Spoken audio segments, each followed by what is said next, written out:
everyone, and welcome back to another brand new episode of The Completionist, where we don't just beat the games, we complete them. One of my favorite things about video games is that they let me do the impossible. I've explored fantastical worlds and met magical creatures, battled through hordes of monsters, and I've even journeyed to the far reaches of the universe. But I just want to keep building, I just want to keep going. That's my vibe, that's what I'm trying to do, and I hope you guys join me in this journey as we complete games, and as we hopefully support developers building their own dreams, doing what they do.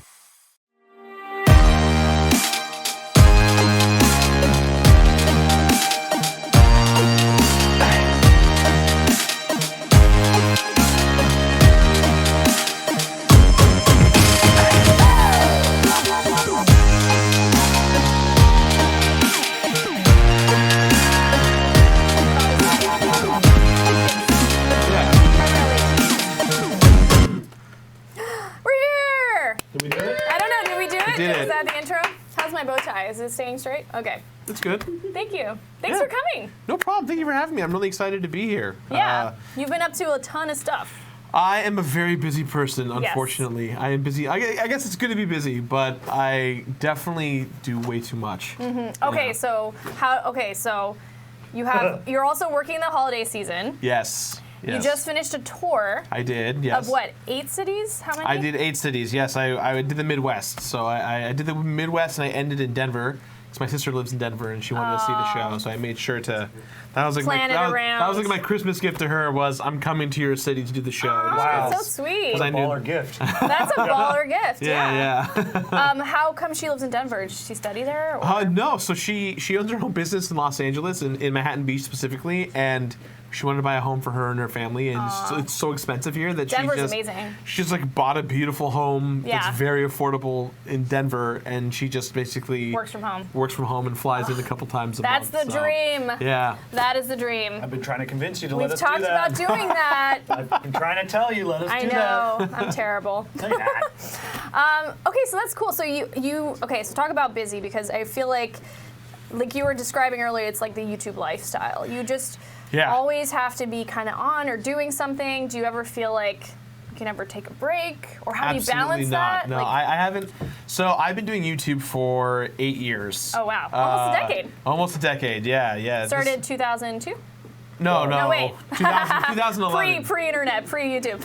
2011. Almost there. So same time I started IGN, actually. Oh, wow, yeah. I actually started my channel because of IGN. I was very inspired by the reviews that I was seeing, and not that I was like, I could do it better, but I definitely was like, I wanted to know more about the games that were being reviewed on the website, and so I just started making this YouTube thing, and I was very lucky because back in the day, there was only AVGN and JonTron. There was really no one in the space, and so I was like really early in the YouTube gaming boom. Yeah. And so I made a video, it went viral, and I've been completing one game a week every week for the last 8 years. Oh my gosh. Yes, I need help. This is my chance to get help. Please help me. Are you trying to get interns or like hire people? Or? We actually have a team of 19 people who work on the show now. Wow. So yeah, hey, congrats. Thank you. That is a lot. Yeah. Hard work too. That's incredible. Absolutely. Yeah. So I complete one game a week, and I still make the show that I started 8 years ago. And then we have a Let's Play channel called Super Beard Brothers, where it's me and my friends doing like a Let's Play format. Beards. We all have beards. It's kind of our rule. Yeah. Okay, cool. Well, maybe Kyle could I shaved mine. do a cameo. Oh, but you still have beard. Yeah, it's still but it's there. not as mighty as it used to. It will be. The mightiness shall return. Yeah. In due time. Yeah, but it was like really good. Anyway, I'm sorry. I'm mourning. No, I know. He's so sad about it. It always comes back. You got it this. It does. Yeah. Hair grows back. You know when you're like, oh, I gotta get rid of it. I'm so tired, and then you do it. And you're like, I hate what I just did to myself. Yeah, I mean, women go through that all the time. They shave their beards all the time? Okay. By comparison, it's the hair game. So like people will be like, I want bangs, instant regret. Oh, yeah. I want shorter. Damn, I wish I had my long hair again. Yeah. Same thing. But you guys have to do it. It's the beard thing. It's different. Yeah. You don't have that same feeling when you shave your head? No, if anything bad goes in my hair, I'm like, I can buzz it. Right. I'm good, and then just Yeah. anyway. Oh man. Sorry. No, you're good. I love talking about beards. Yeah, she gets mad when I shave my beard off. I'm a pro bearder. Yeah. I'm good with that. Yeah, Great. She gets mad. She's like, your face just hurts me. I know, it's too scratchy. A beard actually softens the blow. Yeah, my stubble feels like razors. It's a face pillow. Yeah. I like face that. pillow. Yeah. It's a face cushion. So back to what we were saying. Well, we were just talking about YouTube and how crazy that is. So, okay, so when you start, so if everyone wants to go find your stuff, it's just The Completionist? It's actually not. So it's branding. If you search The Completionist on YouTube, you're going to find my face everywhere. Stuff, yeah. But so my channel is That One Video Gamer, because when I started, The Completionist was taken, and I was just trying to think, because I went to school for theater and film, and so I was trying to think like an association of something like Fox and The Simpsons, right? Like you associate those two things together. So I was like, That One Video Gamer is the channel with the show The Completionist. Got it. Okay. And so that was the attempt at it, and very quickly I learned it didn't matter. People just search The Completionist and find me anyway. They'll find you anyway, yeah. With tags, thank God for tags. Yes. So then, what was the viral video that made, or I guess you got started because you were inspired by IGN, but was there anything else in the process of creating your business that, drove you? Like, was it something that, I don't know, was it something that was always in you, given that you were a background of theater and acting? Yeah, so it's kind of interesting. I went to school for theater and film. I've been performing on the stage since I was 13, 14 years old, trying to be a child actor in that way, and I never really got cast in anything. I didn't really, because as a young kid, I just looked weird because I had a beard, and it was very, like 14 years old, I've got like boom, Yeah. But I never really fit in, and so eventually I just said, you know what, I'm gonna just keep it clean, and then when I got older, the beard just kind of came in naturally. I was like, okay, now I look good with the beard. Now I'm good. And so throughout my college career, when YouTube first started, I was doing lots of sketch comedy. I was doing a lot of documentary videos. I was trying to see... For your channel? Yeah, and it wasn't that channel specifically, just things that I wanted to pursue and create. And I couldn't figure out how to be successful on YouTube. I was trying to figure it out. It was really the Wild West, as much as it is now, but there was a lot less people out there. And so I did a lot of stuff that just did not get seen and was not being engaged with. And so I met Aaron Hansen, Ego Raptor. And I met Brooke Lawson, or Dodger, Press Start to Continue. And I remember her. Yeah, and the two of them, they were friends of my friend John Tron. John and I went to high school together, and I was doing a lot of production on his show in college. So one day they came to my house to do like a live stream celebration thing, and while I was on this live stream, I didn't want to say anything because I was like kind of. No one knows who I am. I'm just a guy with a beard, and I was the tech guy. So I'm running the behind live the scenes. Yeah, behind the scenes. And every time I came up on stream, like to change out the games and everything, the chat would spam like beardman, beard dude, beard guy. Oh my gosh, cool beard. There is a passion for beards out there. Yeah. And so that was kind of like the internet's first look into me. And very quickly that same night, after the stream was kind of coming to a close, I was like, all right, guys, I'm going to turn everything off. And the chat was like, don't stop streaming. Keep playing games. Oh. And I was like, why? I'm just a guy with a beard. I'm no one. And they're like, no, keep playing. And so I stayed up for like 15 hours playing games for 7,000 people who had no idea who I was. And they made fan art, they made like music pieces, they made a Facebook page and a Reddit page. And I just was like, this is a weird thing. And so after I did that, I was like, I think I get how it works now. And so I kind of reverse engineered, what do I like to do with my gaming style? How do I illustrate my passion? And so I complete games. It's like the thing that I did. And you found the perfect, it's like a marketing thing too, but also like it's specific enough that people can like search that and they can find you and be like, I just want this type of gameplay. Yeah. And then, so a lot of people always ask me, they think, is The Completionist like a let's play? Is it what is it? And I say it's a review show. It is really like a 15 to 45 minute television review show that's about just one game. Yeah. And so we talk about how the game was made, we talk about any kind of controversial things that happened during that process, inspiration for the game, and then we dive into what I'd say like our theses about the game, what the game makes us feel, if it's trying to invoke anything, if it's trying to really draw our attention to why this game is important. Yeah. At the very end, I don't really believe in ratings, but I kind of have a rating system. Yeah, but it's mostly designed for the show. The show admittedly was born out of passion of IGN not telling me everything. And it was like $60 doesn't tell me if Borderlands deserves 9.3 out of 10 without really knowing everything. And so I think it was their Dragon Age review that I read where I was like, I bought Dragon Age because of it. I think it was the first one for PS3. Okay. And because I was living and dying by IGN's review scores. It's how I gauged everything. And then I bought that game and was like, this wasn't the score that it was supposed to be. You're like, I should have given it something else. So you're like, internally, you're just you're a reviewer. You're passionate about games, and you have really strong opinions about games. Yeah. So you like capitalized on that. I am known as the guy who loves everything, though. So I very rarely have. Yeah, it's a good thing. I love everything. A lot of thumbs ups. Yeah, yeah. Everyone always makes fun of me. Kind of get. Well, I know. I get the same thing because I'm also very positive and everything's great. But I think like it comes with the territory when you know the gaming space and how hard it is to make a game. Yeah. You kind of have to like give kudos regardless of whether it's perfect or not. Yeah. You know, you can have your little critiques here and there, but I think overall it's like it's an accomplishment to have made a game. So like, let's try to find the positive. Have you always been a positive person? Yeah. Oh yeah. What do you think that was like growing up? Oh man. Adopting that mentality, because I know there's a lot of pessimistic people as well, just as much as there. Well, I think actually it was my college career because when I was doing theater and film at the same time, double majoring, and both the programs that I was in were very competitive, very. Like, these programs only have 30 people, and you're a class of 400. So it's a lot of pressure. Yeah. In the film program specifically, we would get homework that's like, watch these 8 movies and then write notes about them and what you think. And I started to learn really quickly that I hated how much I hated movies. I'd walk in and go, this movie is so bad, and here's 18 things wrong with it. And then I'd take a step back and go, oh my God, like why do I feel this way? Why am I so mad? And so when I graduated from college, I just said, I need to not do that because I was obsessing with the toxicity aspect of it. And it was this weird negative thing that just kind of consumed me. Yeah. So I kind of made it my job to like appreciate what I saw. And that heavily came across when I started playing a lot of games where I was like, oh man, someone said this game sucks, but I actually really liked it. And that's kind of how it all kind of started. Yeah, it is a bit.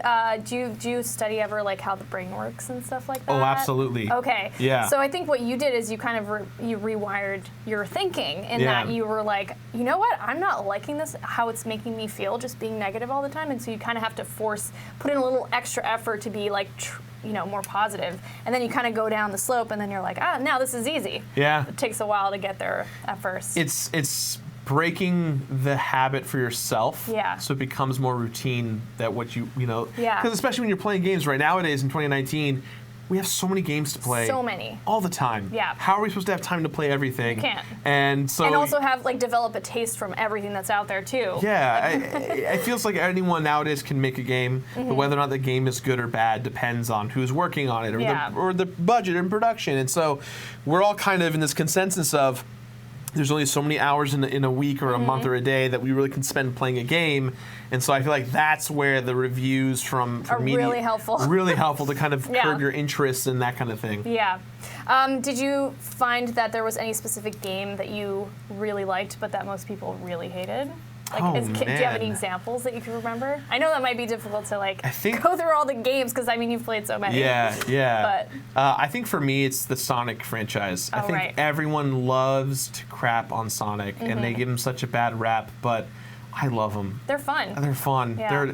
That's the biggest thing about my show is if the game is fun, it's fun. Yeah. If it's not fun, then it's not fun. And I think that's the minutia of why I love doing what I do because I'm not I'm not going into the territory of figuring out is there an undiscovered secret here? Right. No, I'm just trying to figure out, is this game fun? Right. And when it comes to Sonic, I think it's become such a meme to dunk on Sonic. People say Sonic games were never good, or there are so many different things, hot takes about Sonic. But I don't know. I think one man or woman's bad game is someone else's treasure. True. And that's something that I try really hard to stick to. I mean, you're right. I have examples in my own life. I don't know if you do, Kyle, but I played Bubsy 3D a ton when I was a kid.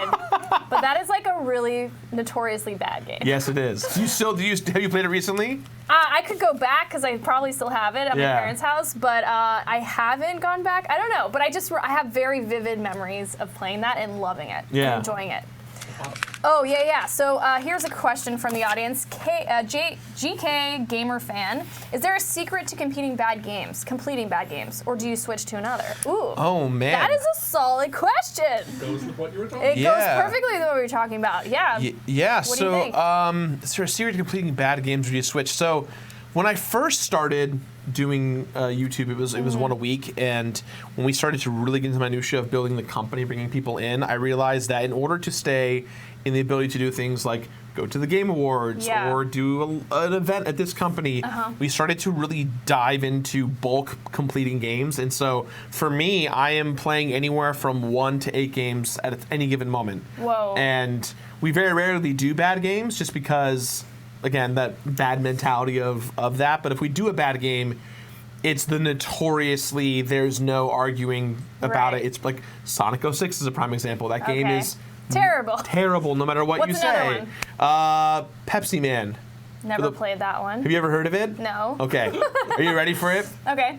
Imagine that in Japan in the mid 90s, late 90s, Japan got a mascot for Pepsi called Pepsi Man. Okay. And it's like a superhero metallic man, and he shoots like Pepsi out of his hand, and it like makes people have like a Pepsi can, and it's super anime, It's super Kojima. Yeah, with the Monster Energy yes, can. absolutely. And it's kind of like an auto runner where you're just kind of running the whole time, and you just collect Pepsi cans, but it's not fun. No, it's not at all. It's not at all. But it sounds kind of fun, maybe. I'm not a huge like soft drink drinker, but I feel like I don't know. I mean, it's fun in the sense. Did you watch The Room? Do you guys know The Room? Yes. The Room. It's fun like that. because it's terrible. And it's you could terrible, just, and it's good. That's. I get what you're saying. So bad it's good. Yeah, so bad I made it's him good. watch that, by the way. Then the James Franco version. Yeah. Well, no, we watched the James Franco version first, which made my watch through of The Room amazing. We did the reverse. Yeah. Because I understood all of it. I was like, oh wow, he's just really strange. Yeah.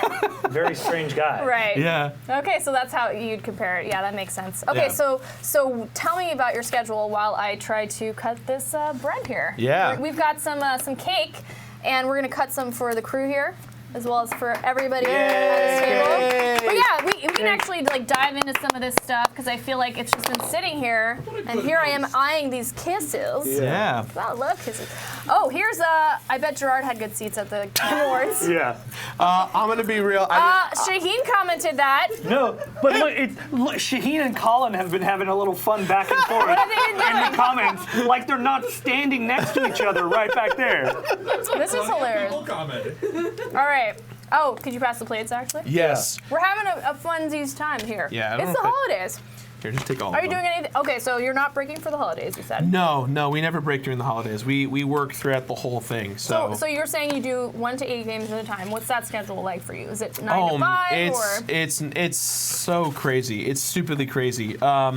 So Monday mornings, me and my team meet at 9 a.m. and we have meetings from 9 a.m. until 3 p.m. Whoa. And it's just meetings, and it's hour to 2 hour long meetings about all the projects we're working on. So, for the first hour, it's managerial meetings. So it's like going over the numbers. How did last week do? What could we do What can we do more this week? Am I going away? Oh, thank you. Yeah, like trip stuff. I mean, I'm sure you do take breaks though.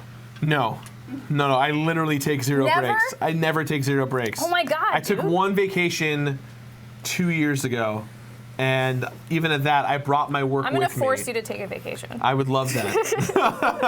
All right. Okay. So back-to-back meetings. Yeah. So 9 to 3, I have meetings all day on Mondays, like gigantic staff meetings. Right. And then from 3 to 5, I'm recording with the Beard Brothers. We do 30 videos a month on the Let's Play side of that. Wow. So we're shooting anywhere from we shoot I think 9 videos a week just for the Let's Play side of things. And then from 5:30 to 6 o'clock. So it's more than 9. Yeah, it's more than 9. Absolutely, we have to. Yeah. The YouTube algorithm is forcing us. Yeah, absolutely. I'm out of plates. Oh, no. You got a whole stack right here. Oh, okay. I thought we were out of plates. All right. So then from 6 to about 8 p.m. on Mondays, I review the video that comes out on Wednesday because I have a show called The Completionist. I'm already overwhelmed. I know. I'm so sorry. I could see you're like, this is too much. Cake for you. Yay. I think you've got multiple plates under there. See, I'm like not really good at distributing plates, but I can do the cake part. I got you. Okay. And we're just going to eat with our hands because we're savages. We are adults. Savages. This is good. You're delicious. Thank you, Colin. Thank you. Yay for Colin. And who brought the eggnog? Colin too? Colin. Damn, Colin. You know how to put on a party. Last show of the year. I know. We got to eat some good food. Gotta go out with a bang. Yeah, with a big belly. Well, I got that covered. All right, so that's my after Monday. Okay. Yeah, that's Monday. Oh my God. Yeah, so Anxiety-inducing. So Tuesday and Thursday are mirror days where I do the same thing. Okay. Tuesday from 10 a.m. until about 2 p.m. I'm recording more Let's Play videos. And this is the whole staff too. They're kind of like working around. Everyone's involved. Yeah. Wow. And before I'm going to interrupt for a second. Yeah, go ahead. When you first started doing YouTube, did you envision that? Like, did you always want it to become a company of 20 people? Yes, I did. And why did you go that route? Like, what was your? I mean, just because it's easier. Oh, it helps. There's a fun little story behind it. So I've always been obsessed with work. And I'm very passionate about work. And I used to work at a company called MySpace back in the day. Remember MySpace? Company. Which office did you work out of? I actually worked in the data centers. So my brother was one of the top guys at MySpace. So he worked at the Beverly Hills office. Oh, wow. But I worked in El Segundo at the data centers. Well, because that's interesting. Because IGN had we stole the MySpace office when that closed down in SF. Yeah. And so we had like the old MySpace purple like covers and anyway. Yeah. Side note. Was it haunted? Probably. There were some weird disappearances and stuff. Yeah. So I used to work at Tom's everyone's friend, man. No matter what time says. He was lurking. He was always lurking. Yeah. All right. So I used to work at MySpace in the data centers, racking and stacking servers. If you ever were on the site and it's like, we're not working right now, it'd be me at like 3 a.m, like throwing in these heavy computers into these server farms and turning them on and configuring them and shoveling coal into the fire. Yeah, basically. Titanic, we're sinking. Yeah. Old-timey steam whistle going on. Right. Yeah. And so how did you not see the iceberg? Okay, anyway. It was right there the whole time. Yeah. Naomi rants too. Sorry for interrupting. No. So okay. I was working at MySpace, going to school full time, and I worked at Best Buy as well. And selling video games, and so I loved selling video games. My biggest passion. I would get the biggest high. You knew all about them. Absolutely. This mom would come in and go, "What do I get my kid for the holidays?" And I'd be like, "Come with me, mother. We're gonna go on a journey." Does he want Mario? Totally does he want Sonic? What does he want? Let's go. And so leave me alone. I just want to buy a game. I took it way too seriously. And so the first iteration of The Completionist, no joke, is me in front of a green screen in my blue outfit and khakis saying, "Welcome to Best Buy." Aww. I made a big display and I had my top big choices. And because the big problem with Best Buy at the time is, and I think to this day, is that when you go to Best Buy, there's no one there to really help you all the time. And and during the holidays, it gets even more chaotic. Of course. And so I designed it so that when you go to my Best Buy, if I wasn't there, you could at least see this huge screen behind me that would tell you all about the games, and if you wanted to grab stuff, you can just do it.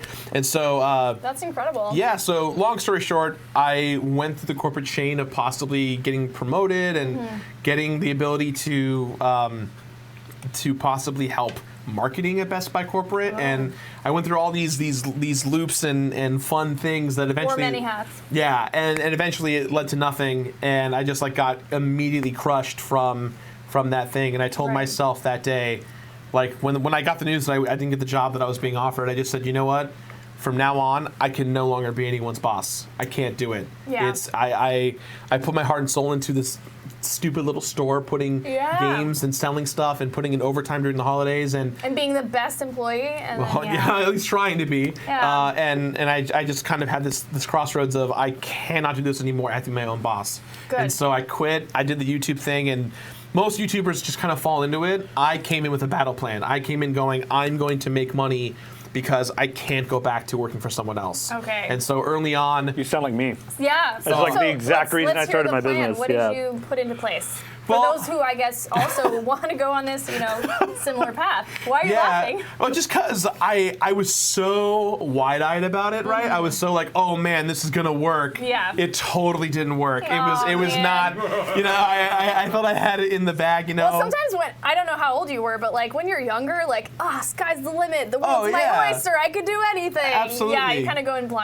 with blinders on a little bit. Yeah. Or rose-colored glasses. Yeah, you have your stomach being so empty, and you're like, I just want to be full. I have the energy. I'm young. I got this. Yeah, I'm hungry. And so I told my dad, like, give me a year to make it work. And so in 1 year, I went from 0 subscribers to 80,000. Okay. And I was like, good. that sounds really cool, right? That is sounds really like good. I made $0. I made nothing that year. Struggle. I didn't make any money on my show until year 3. And that's when Patreon existed, and I was one of the first creators on Patreon. Yeah. And so I went to my audience and said, I have been completing a game a week for 3 years, writing, editing, producing, special effects, going to conventions, conferences, everything by myself. Me and my team need money. We're going to do Patreon. And so we launched Patreon, and suddenly we had a surplus of cash, and employees were getting paid, and things were working, but it took a long time. It took about, I think around year 6 was when the faucet really started opening up, and there's a lot of education that goes on into YouTube with people who don't know what they're getting into. So, and I'm sure as you know in your business now, what would you do? You have to spend a lot of time going, hey, this is who I am. This is what I do. Here are the things I've built. These are the things that bring in money. This is where you come in to help give me money. So a lot of it just came down to extreme education, and that's the biggest thing I probably struggle with today is convincing brands and people who don't know who I am to actually talk to me and get those opportunities. Which is funny because I still don't get. It's still difficult. I think now I have 1.2 million subscribers on YouTube. This is huge. Thank you. Yes.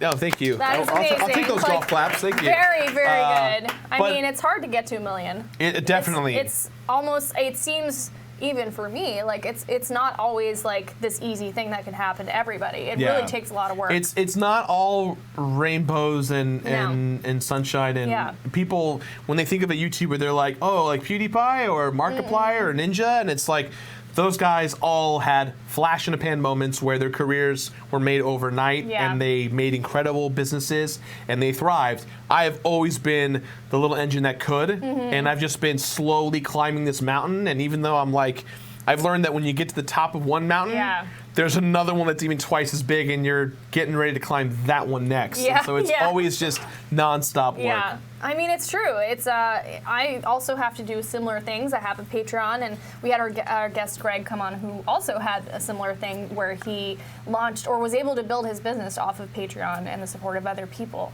I guess that being said, because YouTube's this social thing, it's a social platform at its core. Yeah.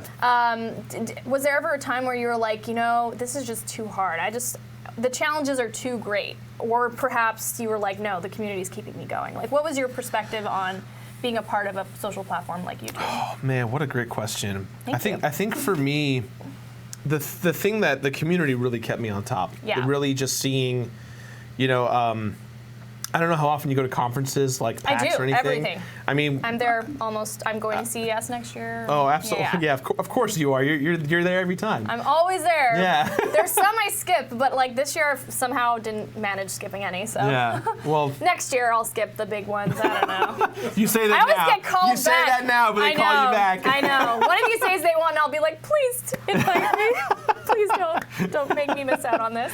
Anyways, but yeah, I do go to conferences a lot. Yeah. So I early on I really believed that going to conferences, big or small, it didn't matter, that seeing fans was the most important thing. Yeah. And I learned. I love your perspective on that. Yeah. Well, like the relationship between fan bases, people who actually support your channel. Yeah. Well, and I think too, my channel, the way that I run it is I'm not like having a lot of social interactions. I'm just creating these video essays and putting them out into the world. And so when people meet me in person, the number one thing they say is, oh my gosh, you're so much more charismatic in person than you are in your videos. Oh, really? And I was like...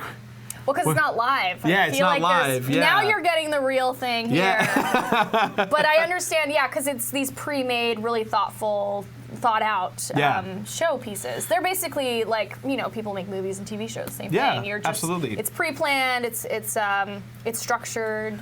Whereas like I guess when you're doing live stream, which you've done actually quite a bit. I stream all the time. Yeah. Okay. So they always were surprised that you were just I guess not as analytical, and here is my thoughts on this. And, Well, I think it's interesting. I think for me, I used to work at Disneyland in college when I was a little bit, and at you would because you're a theater major. Yeah. And at Best Buy, you have this like whole thing of, "Hi, welcome to the store.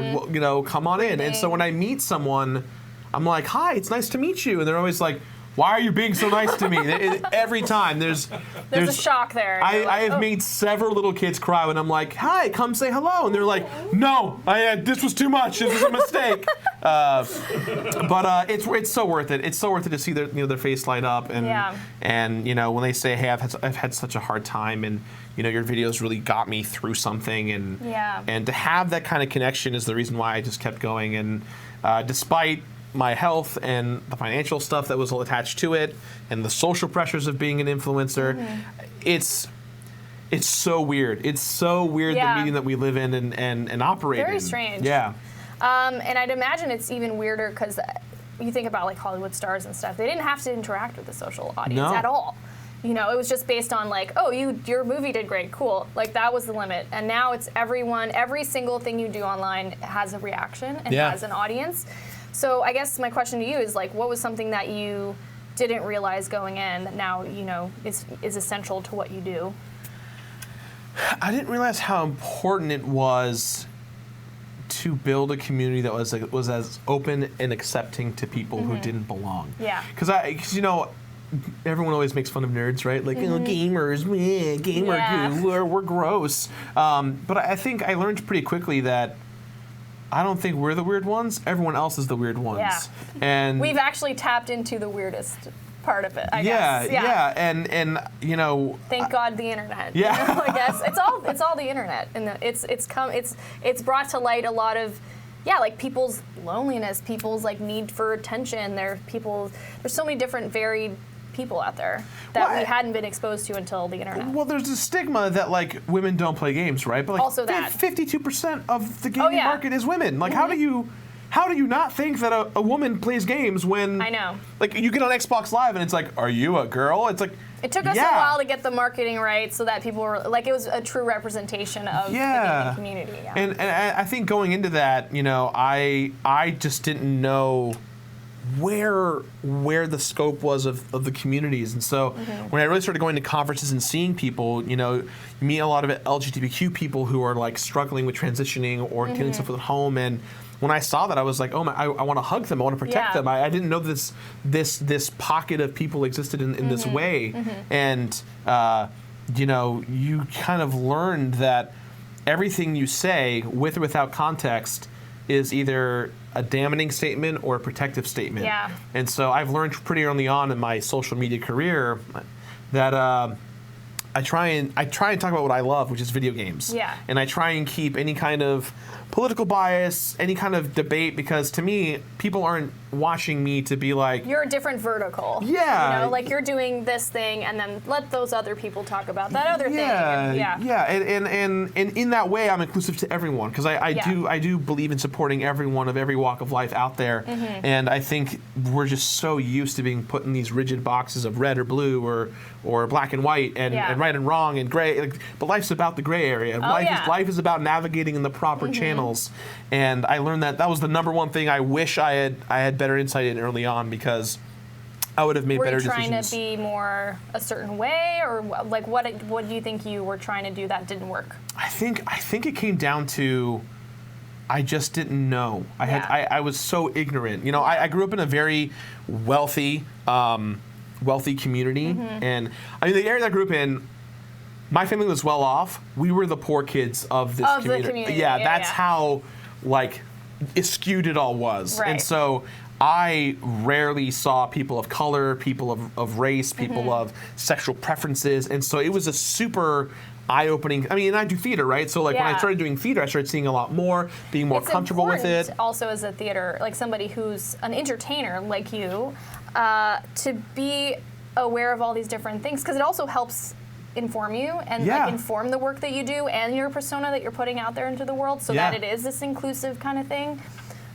Do you find like you, when you do present or when you're, does it like put, you don't feel like you're put in a box, basically is what you were saying, right? Yeah, you're just authentic, you're just being yourself no matter what. Yeah, okay. And I think that was my whole aspect of trying it early on was I don't want to make anyone feel alienated or embarrassed for who they are. Right. And I think, it's, and as someone, as you know as well, you start reading things about what people think about you as a person and what they think you put out in the world and how that you can't control that narrative. You can't control what people think of what you think. In the end, it's just perception, right? Absolutely. Yeah. And so at the end of the day, all we can do is say, I'm doing the best version of myself, and I hope that what I do is perceived as welcoming, opening, and honest. It definitely is, because I mean, I know since watching some of your stuff, being on your streams when we did the charity stream. Which thank you for coming, by the way. I really appreciated it. Anytime you guys need an extra, I don't know, I'm not the best gamer, but I can play some games. I think that's like, it's definitely come across in the work that you've done. So like, that's a really tough thing to do. I know for myself too, having worked on the corporate side, like with a company like IGN,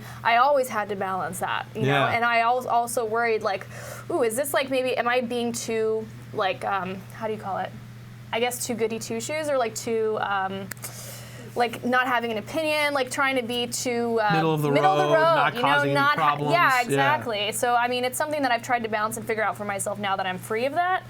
But yeah, I love that you guys are doing that and that you're building this business. In the end, do you have like a vision of what that'll be? Like what your, I don't know, like pie in the sky goal is for the business? I mean, YouTube was always a stepping stone for me. I really wanted to do films and whether it be back directing. Back to the documentary side? Or? Well, just really making anything. Like, as an actor performing, doing comedies, doing dramas, doing like really fun things I want to do. Yeah. And I didn't get to live that creative part of my life because I chose YouTube as my career. And so Same. Yeah. I feel you on that one. I'm looking for some eggnog here. Oh, go for it. But tell me more.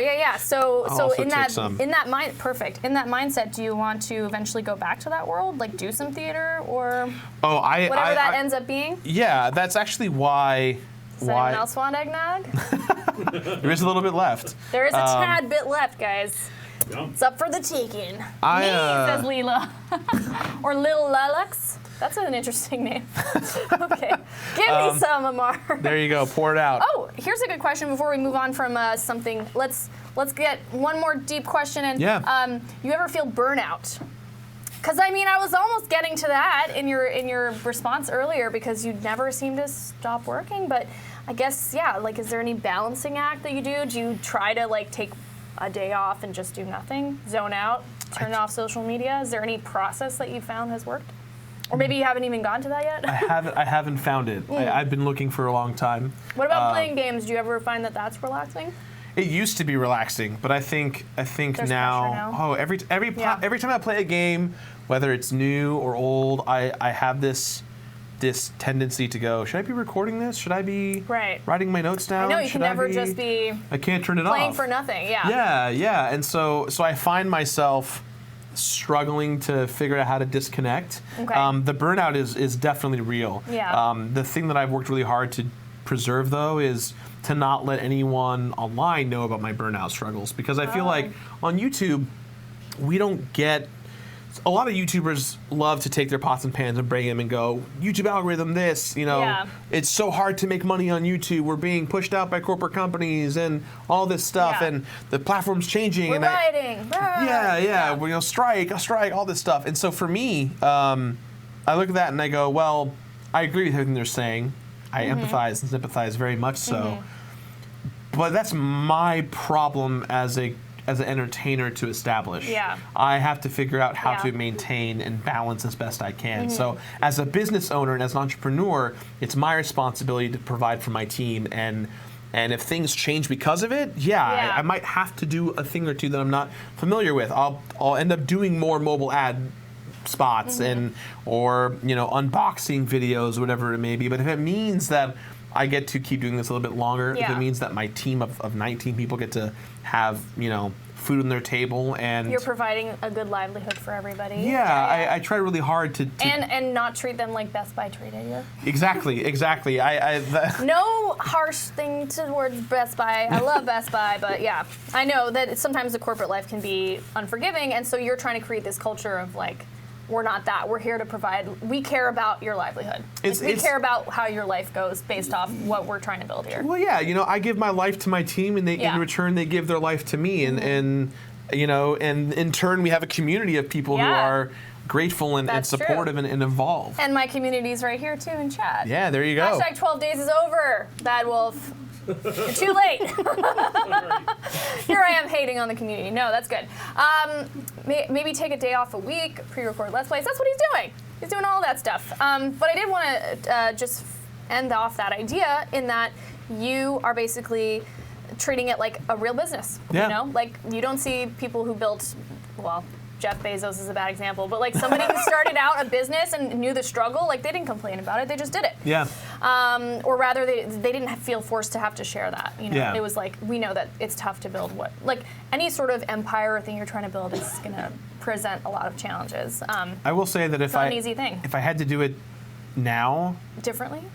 Ooh. I don't know if I would do it now. I don't know if I'd do it now. I think it's too competitive. I think what it's would you have done? Because also theater and entertainment's pretty tough, and film. Yeah, I mean, because I've done so much of it, I've always just been like, I'll just keep doing the grind until. What would you do instead? Have you ever thought about it? I probably, if not YouTube back in the day, I would have probably seen Twitch or caffeine or streaming and just go, this is what I'm doing 100%. Now I get to do both of those things, but my emphasis is still on the YouTube side, with the streaming thing kind of being secondary. Right. If I really had to start over from square one, I probably would not do any. I don't know if I would do anything online. I think I've learned so much about myself as a person and what I present out there, and it's good for that. Yeah, you learn a lot about yourself as a person, who you are, and what other people see of you. That's the hardest part. Yeah. Communities that you used, like people that you used to be friends with, not being friends with you anymore, or saying bad things behind your back, or public controversies. It's just it's hard to enjoy what you do because you feel like you're just walking on eggshells for everyone all the time. That's the part that I hate the most. Is that it's the celebrity element. Yeah, absolutely. It's the only way to compare it. I find, because it was the first example of that. Yeah. And now YouTube, all these microcosms are like little versions of that. Yeah. But it's still the same struggle. Kyle, welcome back. Hello, sorry, I had a phone call. Yeah, we've got Kyle back. I thought I was talking your ear off, Kyle. I had a phone call, sorry. He was talking my ear off. No, I'm kidding. Okay, so let's go to some positive stuff, and then we're going to play some Sword and Shield. Yeah, let's do it. Okay, what game? Okay, this is the worst question to ask any gamer. Yes. But I'm going to ask it anyway, because you've played so many games. Yes. So I wonder if you've ever thought about your favorite games, like ultimate best game ever you've played. My favorite game that I love to death is Donkey Kong Country 2, Diddy's Kong Quest for the Super Nintendo. No way! My favorite game to play. I'm really great at it. It's really nostalgic for me. It's a game that my mom bought me when I was young, and it's super important, my relationship with her, because she got sick when I was young, and so this is this really important thing for me to just. I always play the game as much as I can because it reminds me of her and takes you back. Yeah, to a specific time in my life. Yeah, Donkey Kong Country was my first game that I played. That's awesome. Ever. I don't know if it's my favorite. I think my favorite. I've switched between Portal 2, Breath of the Wild, Ocarina of Time. That one's really good. What about you, Kyle? Best game ever? For like what you were saying, like takes you back, World of Warcraft. World of Warcraft. You still play? Yeah, I still play. Oh yeah, you do. World of Warcraft is just. That's why I got that big laptop. Yeah, I hear the music and I'm just like, oh, taken back. I think I have 3 albums on my phone now. It's I have 4 actually. It's Slipknot, the original self-titled CD, System of a Down, the World of Warcraft soundtrack, and the Black Panther soundtrack. Those are the 4 I have. Last question. I have a quick question. And Kyle's mic is off. My microphone was off. Sorry, guys.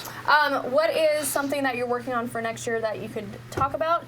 And 2 questions. Yeah. So that question, and then I want to know what your vision for the gaming industry as a whole is. Oh man, I love both those questions. Okay, you have answers? Yes, I do. Because I know it's a tough one. It's like you have to have this like super analytical brain, and I'm not always good at that. But you seem like the kind of guy who. Okay, let's get them answers. So first off, what's in the future for Gerard? For me, given I'm doing this for a long time, right? It'll be 9 years for me next year, and I have seen, because of YouTube changes and streaming changes and a lot of YouTubers and streamers who have been struggling in their own personal life to make income. And so for me, my big initiative in 2020 is I am starting a merch company inside my own company. And Wait, is that what you're wearing right now? This is one of my shirts. Woo! Yes. Check it out. This is nice. Yeah, it's a little. I commented on it earlier. I was like, "What are you wearing?" Yeah, it's my company logo inside of the Steven Universe kind of I would wear that. red star thing. Okay, cool. Yeah, and it's for all sexes. Yes, yeah. So for me, my whole thing is if you're a creator out there who has a lot of subscribers and viewers. You reached out to me about this. I did. Yes, okay. I did. Emails shall be exchanged. Absolutely, yeah. Because I really believe that creators, influencers, content creators, whatever you call us, right? There's a lot of companies out there, independent and corporate, that are taking advantage of us in so many different ways. And it drives me crazy that we just get manipulated into these crazy contracts, and no one's doing any fact checking or dealing with things. And so I just said, you know what? I'm tired of getting screwed over by this. I'm going to figure it out myself and do it the right way, the honest way, the way where the creators get the most money possible. Even if I take a loss, I don't care. It means equality for the community at large. Right. So it's a really important thing for you. Absolutely. Going on 2020. Yeah. So people look for that. Yeah, absolutely. Going on. Yeah. And then you're going to take a break for the holidays, right? All right, I'll make sure you do. Looks like we got a Gerard's team from fanning here. What's that handle? DJ Dragon? DJ Dragon. DJ Dragon? That's not how that second word is supposed to be pronounced. Dragon? What did I mispronounce it? Gay Dragon. Oh. Okay. Well, in any case, welcome to the stream, guys. All dragons are welcome. They're all welcome. Yeah, all love dragons. DG. There you go, DG. There you go. Yeah, what Kyle said.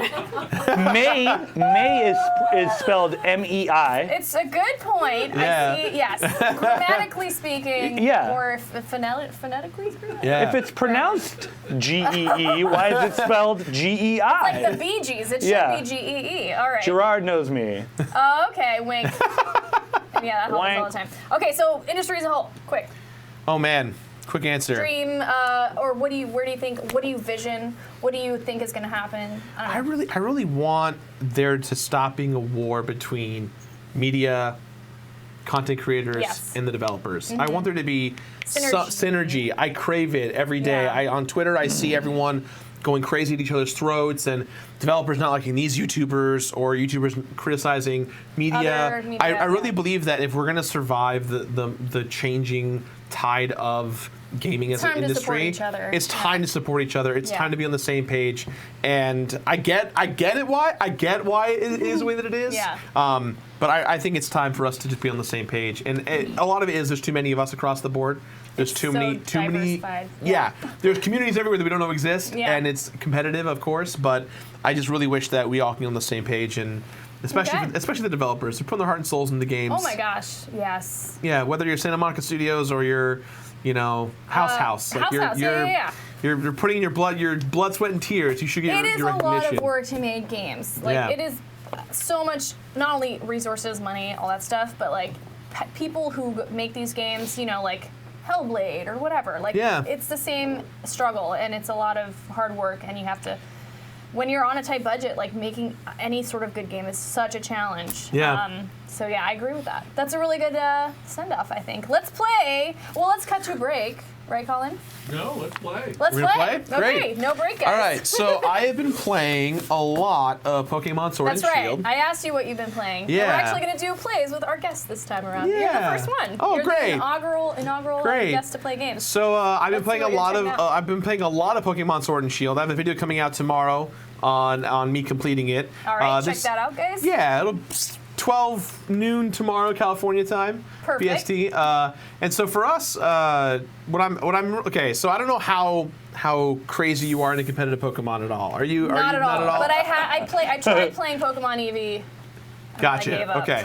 So I'll try my best to explain what I'm going to show you. So Okay. in the game... We played a lot of Pokemon Go. Oh, great. So you have an idea. So We do. if you check this out right here, when you complete Pokemon Sword and Shield, you are actually given, when you beat the game rather, you are given the ability to check the statistics of each Pokemon that you get. So for instance, if we go to the box here, you can see that it's on the right side there.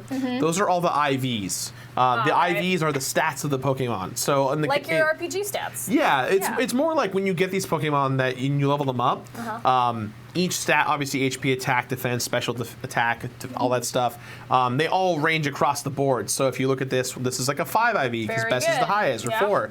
And so in competitive Pokemon, you want to try your best to get a Pokemon with 5 IVs or more. Okay. In my case here, my whole team here is 6 IVs, so they're all perfect boys. Wow.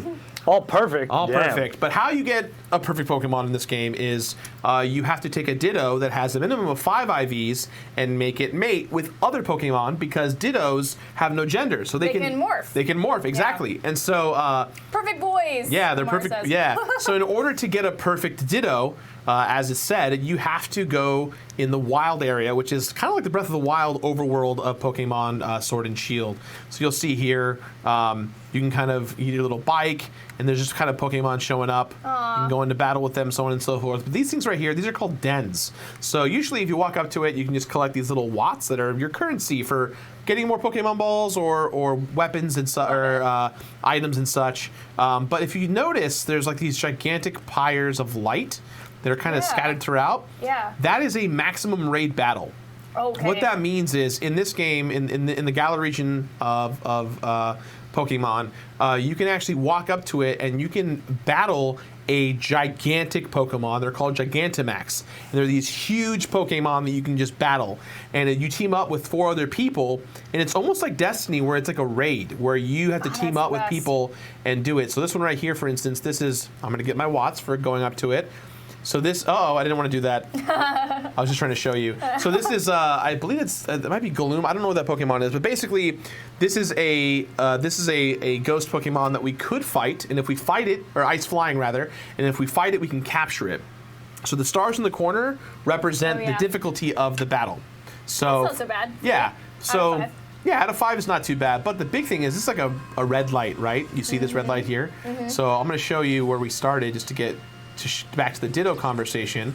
You're going to see a purple light in a second once these assets kind of pop into play here. That purple light right there, this is the Ditto Den, as it is known. And what it means is, this den, every time you put a wishing piece or it loads, is going to load a Ditto to get the perfect one for breeding. Oh my So today, I thought it'd be cool, after I explained all this crap to you, that we are going to try and catch a perfect Ivy Ditto. So You're gonna do it. We're gonna do it. And if any of you at home right now have a Nintendo Switch and you are playing, you actually can join our lobby as I open it right now. Let me make sure that I am connected online real quick. Oh, perfect. Get your Switch. I have my Switch here today, but I don't have the game downloaded. Yeah, I just brought it so that I could mess around while we were breaking. Yeah, of course. I'm gonna have a little. Gotta connect Sorry to for the internet. crunch. Oh yeah, internet stuff. Is there a game? There's a question here. Yeah. Is there a game that you really like but are really bad at? Are there any games you're bad at? Because you're pretty. I'm good. actually bad at a lot of games, but really? my secret is that I just keep playing until I get good at it. It's kind of like I just keep punching the wall until I break the wall. Oh yeah. But yeah, there are some. I think a game that I'll tell you my least favorite game genre that I've gotten to love is I really hate MMOs. Oh. But I've become obsessed with Final Fantasy XIV Online because I love. Supposed to be really Also good. It's really good incredible. game. It's so Yeah. good. All right, so we're gonna try and fight this Ditto. Oh, is the internet connecting? No, it is. We're good Okay. now. I connected it. So now we have to wait 3 minutes, unfortunately. Hopefully it'll go faster. We have time. Right, Colin? We got time. Cool, We got cool. time. The fight should only take a couple of minutes. We started a little late too, so. We did. And I'm gonna have more eggnog. DG, if you are in the chat still, you can help out. I know you're watching. You can jump and join in with Thanks for us. joining us, DG. DG and I have been hunting these Dittos together for the last couple of days, just trying to Yeah, the best part about doing this is that if I ever need help with anything, I just a easy tweet, a easy Discord message. Hey, let's keep it really, I need help with this. Keep the audience really engaged because they always know they're going to be doing something. So it's a constant stream of like entertainment or things that they can do. Yeah, it's definitely, it adds another layer of really cool, just things overall. Yeah. Just to see people want to help out. He said on his way. Great. He's on his way. Hopefully you get. There's one slot left. You may not make it. Ooh, this is a really good question. What game took the longest to beat? Longest to beat and longest to complete are two different questions. So that's longest to complete, based on my own standards. Oh, Nightshade, I know him. Yay. Sorry, DG, you didn't make it, buddy. I got a hair in my mouth. Yeah, so the longest game that it's weird. I'd say Skyrim. Okay. Skyrim's the longest, but actually no, now I would say Hyrule Warriors. Oh yeah. Hyrule Warriors Definitive Edition. I have put 1,200 hours into that game. Whoa. And I am still not done. Oh my God. I am still not done. That's that me. That must be a record. It is. It is. And I haven't 1,200. I have to remake that video. Yeah. I had to take it down due to copyright issues and stuff. So 1,200. Yeah. So when I played the game originally, it took me 250 hours, and then all the DLC came out, all the add-ons came out, and now it added so much content. Yeah. That so here we go. We're fighting this massive Ditto. Holy cow. So this is Eternatus. This is Eternatus. This is like the one of the legendary Pokemon in the game. He's scary. He's scary looking. Yeah, he's like the evil Pokemon that eventually everyone gets to join. He looks like the bad guys in Matrix. Well, he's colorful. Yeah, he's a big.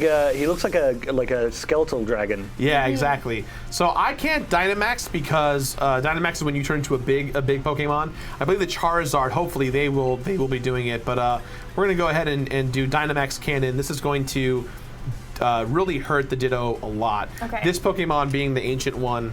Oh man, this Ditto's done. He got hit hard. Look wow, at that was fast. But so in a raid setting, those shield points, those represent a hit before it takes damage again. Got it. But this is a very weak Ditto, which may be a good or bad thing. I don't know. It depends. In most instances, when you get into these fights, the first thing you want to do is throw out you want to Dynamax your Pokemon. But in this game, you cannot Dynamax the legendaries or else it'd be too unfair. So that's why I can't turn into a big boy Pokemon. But the Charizard in the corner can. So hopefully, so this is obviously the Shield Pokemon, the legendary Shield. So pretty. Yeah. Aw. These cool little animations. Yeah. This Ditto is getting destroyed. We're gonna capture him. No time at all. Yeah. So the thing about this is that even though we defeat the Ditto, it doesn't guarantee that I get to catch it. Oh. So after this, we're gonna try and throw a Pokeball and hopefully Classic catch Pokemon this. Go. Yeah. Oh, someone asked here, most difficult game to complete, like maybe the one you had the most challenge completing. Oh man, I'm gonna say Metal Gear Solid 1. Oh wow. Or Catherine. Oh, Catherine. Catherine, I love Catherine. It's such a fun game. The whole thing to complete it is really very difficult. It's so difficult. Yeah, it looks like we're not gonna get that animation for the big boy. No, but that's okay. big boy animation. We're still gonna take this Ditto down. Yeah, I would say that Catherine was definitely one of the bigger ones. I like that there was a definitive edition that came out this year that's really great. Oh man, the Ditto is not happy, but we're about to beat it. You're gonna get him. I love Ditto's face. Oh, it's always a good time. He's unaffected by everything. Yeah. He's a neutral character. All right, let's hope that we're gonna catch this boy. So I'm gonna catch him. Oh my gosh, I feel like you have to be able to because it's all luck. So it's kind of luck. It's kind of randomized. Huh? So there's me. I'm gonna throw the Ultra Ball. Let's see if we get him. Let's see if we get lucky. Let's see. That was a real throw right there. Oh boy. Let's see if we get him. Mash A. That's the rule. Right? Mash A? No. One wiggle. Two wiggles. Three wiggles. Oh. And. Did you get it? We got it. Hey! Did you know after the third one that was it? No, because of the I didn't know. Yeah, at the last one it could burst out. Yeah. Okay. So at the end of each raid, you get a bunch of items. You get rare candies, EXP candies to power boost your Pokemon. In the end game port, I mean, you can do this from the very beginning, but the harder the raid, the more rewards you get, and you can power level your Pokemon accordingly. Great. Was he a good one?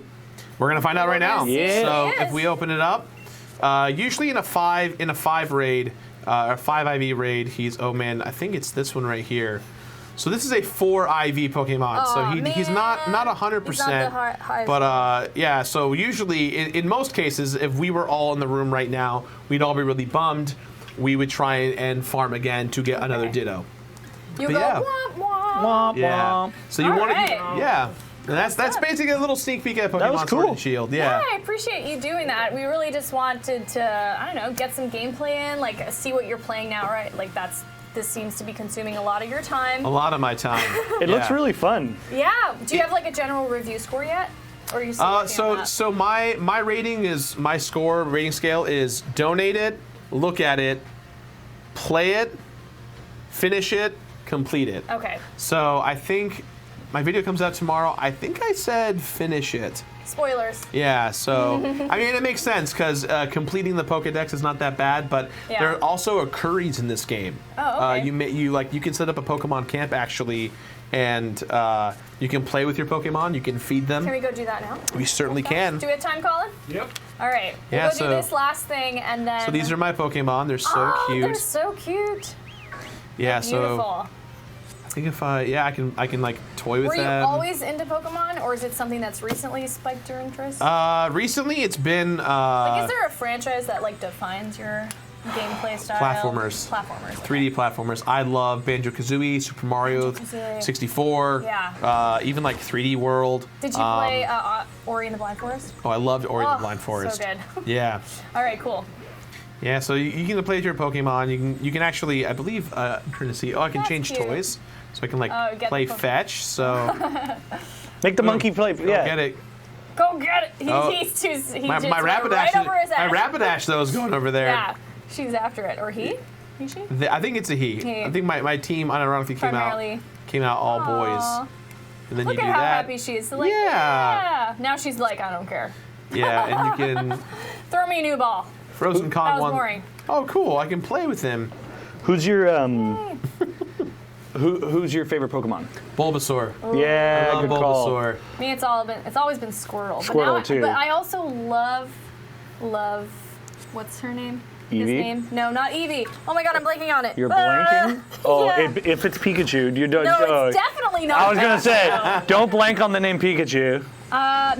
Oh, Mewtwo. Mewtwo is amazing. Had Yeah. a brain fart moment. Yeah. No, Mewtwo's like I think really been cool. Ever since I grew up on the cartoon, and then I didn't really play much of the games until much later.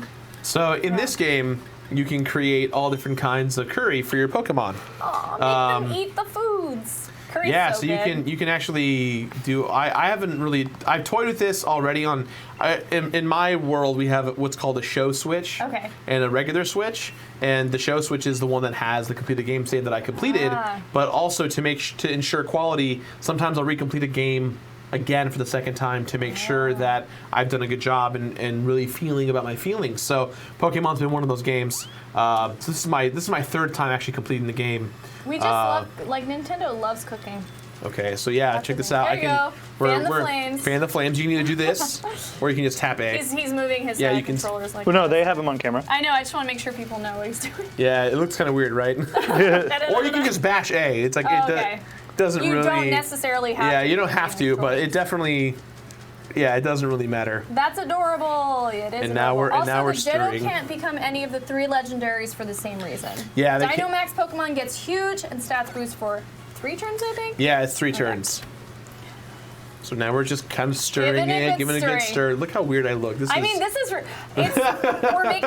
it's making you do work, but I kind of love Putting it. our 'cause heart it's into cute, it. Here it's we go. adorable. Heart. Yeah. Ah, Yes. Yes. That's what love always makes the food a little better. It does. It tastes better. It's And a proven boom. scientific fact. done. Good And workout. Shaking says yeah.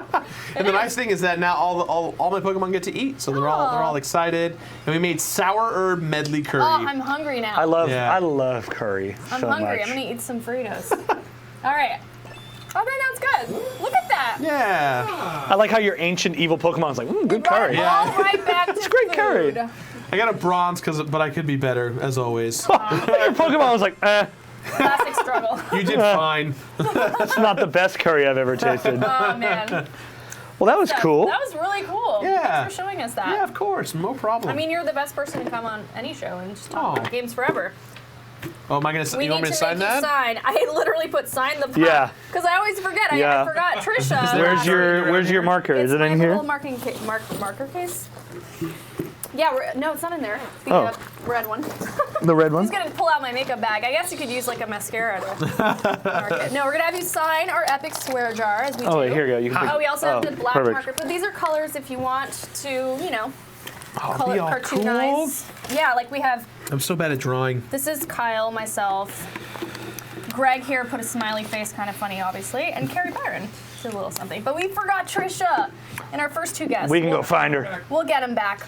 Oh man, okay, I'm gonna go Promise right here. we'll be done after this, Colin. You're fine.